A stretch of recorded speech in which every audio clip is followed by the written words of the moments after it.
In this video, I will show you how to add payment method to your Google account. So let's begin. First of all, you just need to open your Gmail app and then select on the top right hand corner your profile icon, and here select manage your Google account. Right now select wallet and subscriptions, and right now you can find the option add payment method. Simply select it. So here you can see there have a option you can scan.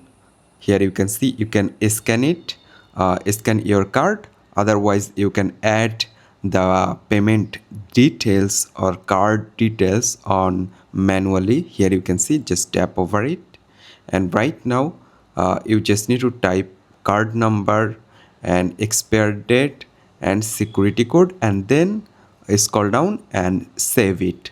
So guys, in this way you can very easily add payment method to your Google account. So I hope you can understand. Thanks for watching this video.